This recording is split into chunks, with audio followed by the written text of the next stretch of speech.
My name is Peter J. Wamoto Simiu, and I've always been sporty since I was a kid. I used to play a lot of football, and I used to play number nine, striker. And when I was in primary school back in Mumias, where we used to live, I used to study at Buka Academy. And we used to go, sometimes Buka also has a high school across the road from the primary school. So sometimes we used to go for cleanup programs in the high school, and I would see this field, which looks like a football field, but it has elongation of posts on top of the ordinary football post. So I would really wonder what sport is this exactly, but I never really got a clue up until much later when we had moved away from Mumias and we had relocated to Bungoma. And during one of the holidays, I was watching news, and then they showed some highlights of rugby. They were during the sports segment. They were showing other sports, and then they showed some highlights of rugby and some rugby news. And then it really got my attention, but not that much. I continued playing football all through my primary school. Then when I joined high school, just a few weeks after I joined high school in Friends School Kamusinga in Kimilili, which is in Bungoma County, I was walking by, really thinking about a sport that I will join and play. I'd lost some interest in football because I didn't see it was so much fun, and I didn't see if it suited me. So when I was walking around, I saw people playing rugby, and they were really knocking each other down and they were throwing each other down. And I told myself, this is a sport that I think I can really enjoy playing, because if it is legal just to hit each other and throw each other down and do all those kind of crazy adrenaline filled things, then this is a sport that I really must play. So I went over there, and I talked to the coach, and initially they gave us a ball. You are in Form One, so they gave us a ball and they told us to play on the try box outside the field. So we played there for a couple of weeks, but then the coach was also keeping up and watching our progress. So he would take some of us and tell us to go fill up the team which was training on the main field. So I played for a whole year before eventually, when I was in Form Two, I got selected to the school team. And I remember my first tournament was in Masinde Muliro Stadium, which is in Bungoma. At that time, it hadn't been upgraded the way it has been in recent times. You saw recently it hosted Madaraka, and right now it's a proper stadium. But at that time, it was literally just more of like a playground, but they used to call it a stadium. So that's where I played my first match. Yeah, my youngest brother and my mother were there. My mother wasn't of the idea that I should be playing rugby, so she never left her car. She stayed away. My small brother came to watch me play, and that kind of also kept me going. Um, I had watched also a lot of documentaries about one of New Zealand's greatest rugby players, the late John Alomo, who passed on in 2015, and that is one of the reasons why I I started playing the game, because he was a big inspiration. He weighed over 120 kgs. He was around 6'4" in terms of his height, and he was quick. He used to run 100 meters in less than 10 microseconds. So in less than 10 seconds actually. So um, I gained a lot of inspiration from John Alomo, and I decided that I would scale up the game. Initially, when I was starting out, the game was really rough. And I think everybody experiences it at some point when you are starting the game. Uh, it seems rough because you have not yet been trained how to get into contact, how to go down when you're being tackled, how to protect yourself when you're going to receive high balls. And it was really tough and it was really rough for like a year and a half. But afterwards, I think I started gaining some experience through those trainings, and I settled in the game. So I played for my high school for since from two all the way to from four. And when we cleared high school, I got called up to play for the Kenya under 20 team. That was back in 2013, and it was a very big moment in my life. That is one of the moments I usually look back and reflect a lot, because after getting that call up, I went to Nairobi for the first time, and the coach who had called me there was gracious enough to rent an apartment for us who are coming from different parts of the country to at least accommodate us as we settle into the life of the city. We lived in Ayani, Kibera, line B, house number 11, and yeah, that is where we were living. Quite a huge number of us, around 11, and we used to go. From Kibera to Ngong Road is just walking distance of like 10 minutes. So we used to take a walk and go for training in the mornings and in the evenings at the RFUA grounds along Ngong Road. And that was life changing because initially I had thought that I knew rugby, but when we were called to the national under 20 team and we were being coached there by one of the greatest coaches in this country, Paul Murunga, who is currently the coach for the Kenya Lionesses. He taught us a lot about rugby that we really never used to know. I learned a lot, and from that period, it changed me totally as a rugby player. The type of rugby player I was in high school, and the type of rugby player after that camp, that 6 months camp in the under 20s, was life changing and transformational.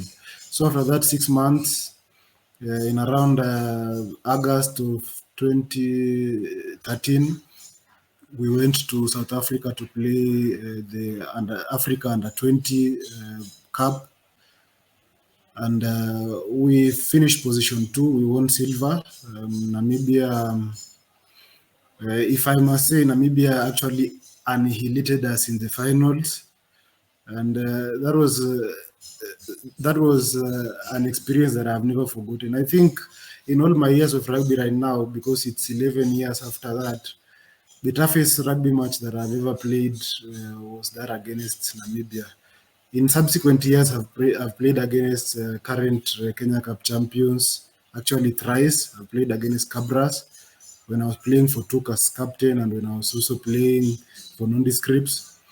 But the toughest rugby match that I've ever played was against Namibia under 20, because those young men really understand what they were doing, and they were playing with a lot of intensity, and they were playing with a lot of deliberateness, and they knew exactly where to punch the holes in our defenses and to score.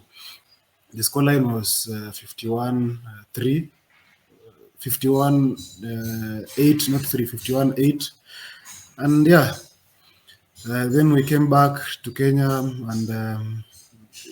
and I had to join university. So I joined the Technical University of Kenya, where I had been called to study mechanical engineering. And I had committed myself to also never quitting rugby. I had told myself that I'll continue with my studies even as I continue with my rugby. And that is something that I do even to this very day. When I'm doing my other issues, when I'm hustling, when I'm doing other stuff, I always make time to work out. I always make time to attend some rugby sessions. Not as much as I used to back in the day, because responsibilities are a bit more prominent right now. But yeah, I joined Technical University of Kenya, And after my first year, I joined the first team right through the first year of studies when I just joined my studies. And then in the second year, I became captain, and I was the youngest captain of the Technical University of Kenya at that time. And we had a lot of successes. Even before I became captain, in our first year, we went all the way to the national semi-finals, and we played against Cabras in that crunch semi-finals which was played in African Nazarene University grounds.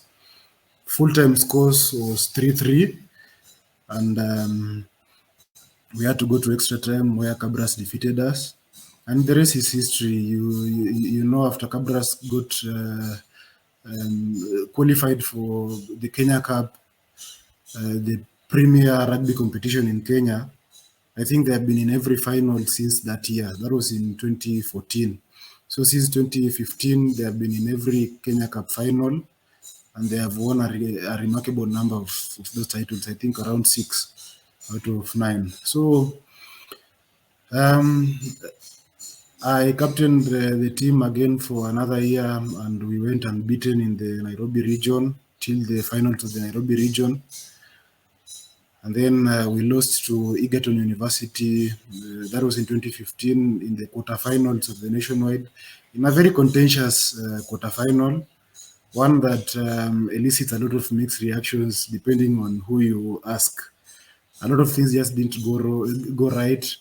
The crowd was a bit violent, if I must use that term. But yes, we survived and we lived to tell the tale. So later on, I after playing for a couple more seasons for the Technical University of Kenya, I joined Nondescripts RFC. I had been called by their coach, and they had requested me to join their team. And since I used to live in Jamhuri, that was very close to the the nondescripts playground, which used to be in Jamhuri Showground. So it was just a walking distance from where I used to live, and I used to go for practice there, and I played for them. Those were some of my best times playing rugby, and usually I don't have any regrets in my life, but I think I should have joined nondescripts much earlier, or any other Kenya Cup side, because that top level rugby in the country, the rugby 15th league is called Kenya Cup. That was one.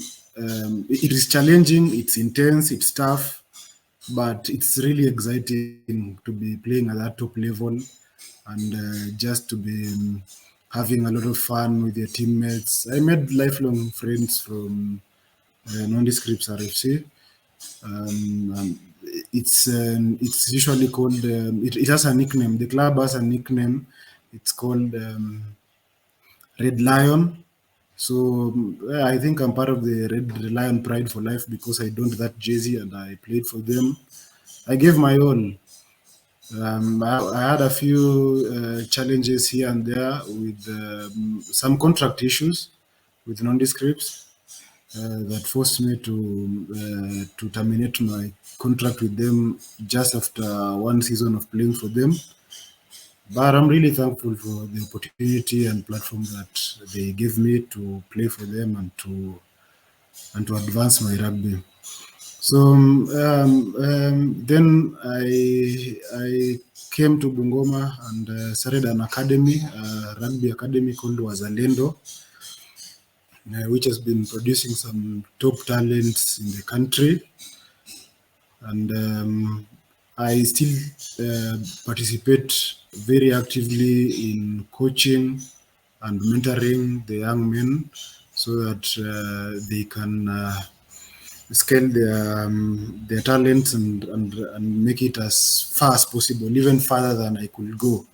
I usually pray and wish that some of them can go to the national team and what have you. Yes. Okay. Let me ask, what are some of the top talents that it has produced? That was a land Okay. you have talked about. Okay. Currently, there's Dennis Abukuse, who is playing for the Kenya Sevens national team. There's also Kevin Wekesa. There's also Roy Nandwa, who has played for the Kenya under 20. He played for 2 consecutive years between 2021 and 2022. There's Moses Henry, who currently plays for my former club, Nondescripts RFC.